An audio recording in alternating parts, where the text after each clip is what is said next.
Hello दोस्तों, आप सभी को मैथ्स मैजिक चैनल में स्वागत है।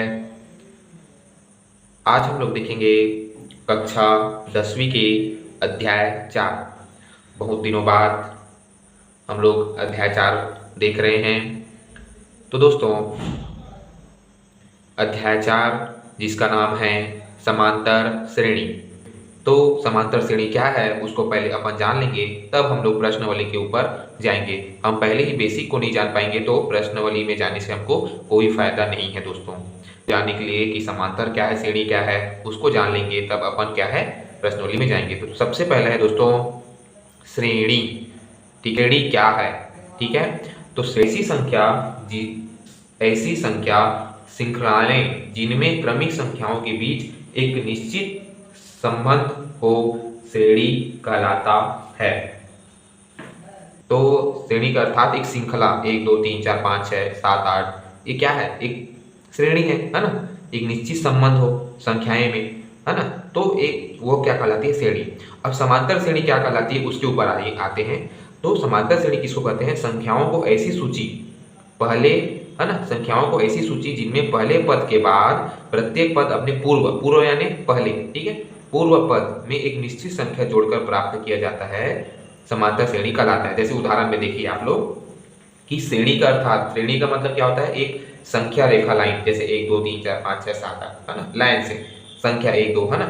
समांतर श्रेणी में ऐसी सूची पहले पद के बाद प्रत्येक पद अपने पूर्व पद में एक निश्चित संख्या जोड़कर प्राप्त किया जाता है। तो उदाहरण में देखिए, जैसे कि देखो 4 पहला पद है अपना, ठीक है, और पहले पद के बाद प्रत्येक पद, तो प्रत्येक पद मतलब ये 10 16 22, तो प्रत्येक पद अपने पूर्व पद में एक निश्चित संख्या जोड़कर प्राप्त। तो देखिए 4 के बाद क्या आया? 10 आया, और 10 4 में 6 जोड़े तो कितना आया? 10। 10 में फिर से 6 जोड़े तो क्या आया? 16। 16 में 6 जोड़े तो क्या आया? 22।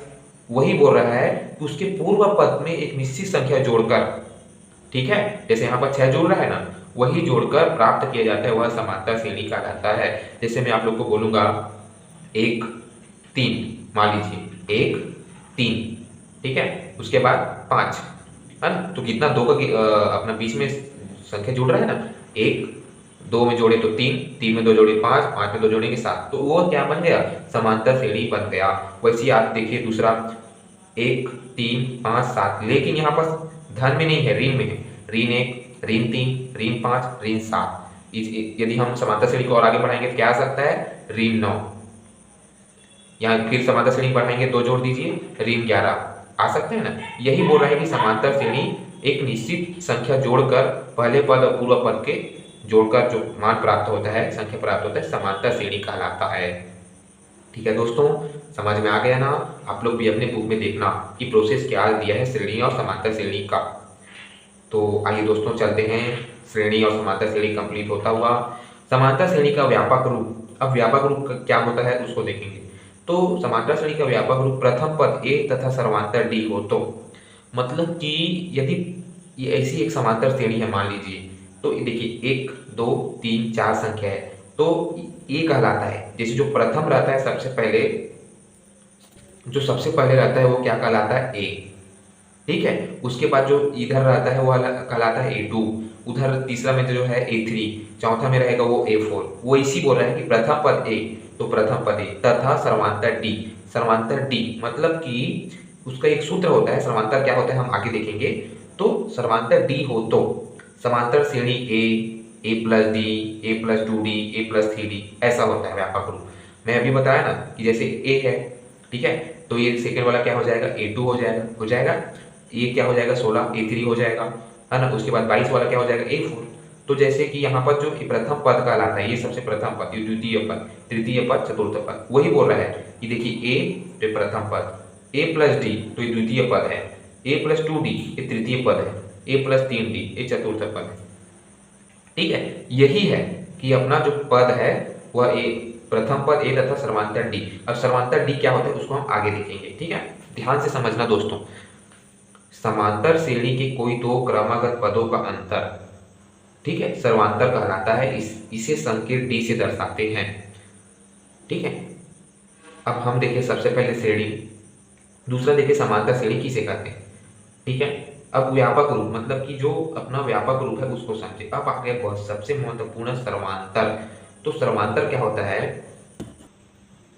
दोस्तों देखिए, ये मतलब इसको सर्वांतर को हम लोग किससे दर्शाते हैं? सबसे पहली बात डी से दर्शाते हैं। किससे दर्शाते हैं? डी से। आप लोग को भी पता है कि सर्वांतर किससे दर्शाते हैं? डी। प्रथम पद को किससे दर्शाते हैं? ए से। ठीक है, आप लोग बिल्कुल याद रख लीजिए, बहुत महत्वपूर्ण है। प्रथम पद को किससे दर्शाते हैं? ए। ये प्रथम पद कहलाता है अपना, द्वितीय पद कहलाता है, तृतीय पद, चतुर्थ पद, ऐसे जो पद रहेगा इसमें हम ऐसे समझ रहे हैं ना। तो प्रथम पद कहलाता है ए से दर्शाते हैं, और द्वितीय पद को क्या से दर्शाता है? A2। ये देखो A2। तृतीय पद क्या से दर्शाता है? A3। ठीक है, ऐसा। तो सर्वांतर किससे दर्शाता है? डी से दर्शाते हैं उसको। अब सर्वांतर किसे कहते हैं? कि श्रेणी के समांतर श्रेणी के कोई दो क्रमागत पदों का अंतर सर्वांतर कहलाता है। तो देखिए, सर्वांतर डी से दर्शाते हैं A2 माइनस A1। ये सूत्र है दोस्तों, IMP सूत्र, सही विकल्प और आगे एग्जाम में प्रश्नावली में बहुत काम आएगा। सर्वांतर डी बराबर A2 माइनस A1 सूत्र है। ठीक है, तो देखिए बोला है ना, दो क्रमागत पदों का अंतर। तो ये पहला पद, ये दूसरा पद, सॉरी द्वितीय पद और ये पहला पद, तो है ना, द्वितीय पद में जो पहला पद है उसको घटाएंगे तो हमारा सर्वांतर क्या हो जाएगा? प्राप्त हो जाएगा। तो यही है सर्वांतर, कोई बहुत बड़ी चीज नहीं है। सर्वांतर का सूत्र है डी बराबर A2 माइनस A1। तो डी बराबर A2 माइनस A1 मतलब द्वितीय पद माइनस प्रथम पद। ठीक है, यही सर्वांतर है। दो क्रमागत पदों का अंतर क्या कहलाता है? सर्वांतर कहलाता है। तो सर्वांतर डी बराबर A2 माइनस A1। ठीक है, ये है अपना द्वितीय पद माइनस प्रथम पद। और बहुत ही महत्वपूर्ण IMP सूत्र है, डी बराबर A2 माइनस A1, द्वितीय पद माइनस A1 मतलब कि प्रथम पद, दो क्रमागत पदों का अंतर।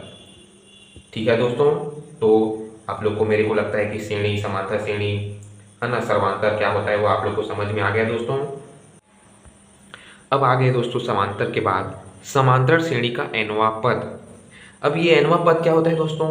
तो nवां पद है जो अंतिम पद रहता है ना, जैसे कि हम कोई भी संख्या बनाए, है ना, तो nवां पद, ये nवां पद हम लोग समझेंगे बाद में जब प्रश्नावली में जाएंगे। तो आप लोग कम से कम समांतर श्रेणी के nवां पद का सूत्र याद कर लीजिए। पहले देखिए हम लोग प्रथम पद A, सर्वांतर देखिए D, जिसको D बराबर होता है A2 माइनस A1। अब आ गया इसी में nवां पद का सूत्र, आप लोग लिख लीजिए अपने कॉपी में, नोट्स कॉपी में, बहुत ही इंपॉर्टेंट सूत्र है। an बराबर a धन n माइनस 1 इंटू डी। यदि ये सूत्र याद नहीं है तो आप समांतर श्रेणी के कोई भी सवाल आप नहीं हल कर सकते हो। ठीक है, यदि ये सूत्र याद नहीं रहेगा, सर्वांतर डी का सूत्र याद नहीं रहेगा, है ना, अंतिम पद का सूत्र याद नहीं रहेगा, तो आगे बहुत देखेंगे, ये 3-4 सूत्र याद नहीं रहेगा तो आप समांतर श्रेणी का सवाल हल नहीं कर पाएंगे दोस्तों। तो समांतर श्रेणी के nवां पद का सूत्र लिख लीजिए, an बराबर a plus n minus 1 into D. ठीक है, आइए आगे चलते हैं। ये सूत्र हो गया अपना, बहुत ही महत्वपूर्ण सूत्र। आगे देखते हैं समांतर श्रेणी का अंतिम पद। अब अंतिम पद क्या होता है? यदि किसी समांतर श्रेणी में nवां पद ही अंतिम पद होता है, जिसको अंतिम पद को हम लोग L से दर्शाते हैं। जैसे अभी देखिए, अभी जस्ट देखिए, an बराबर a plus n minus 1 into D लिखे सूत्र nवां पद का, लिखे ना, nवां पद का सूत्र लिखे an बराबर a plus n minus 1 into D.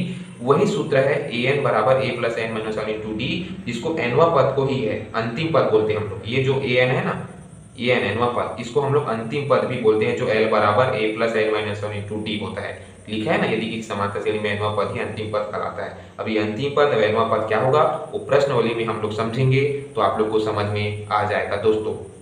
ठीक है, तो अंतिम पद और nवां पद में आप लोग कंफ्यूज मत होइएगा, एक ही है सूत्र, एक ही है नियम भी एक ही है। ठीक है, nवां पद और l मतलब अंतिम पद दोनों क्या है? सेम ही है। ठीक है, आप लोग कंफ्यूज बिल्कुल मत होइएगा। l बराबर a plus n minus 1 into D, सूत्र दोनों का सेम। ठीक है दोस्तों, nवां पद अंतिम पद बराबर होता है, इसको nवां पद को an से दर्शाते हैं और अंतिम पद को l से दर्शाते हैं, a plus 1 n minus 1 into D. ठीक है दोस्तों।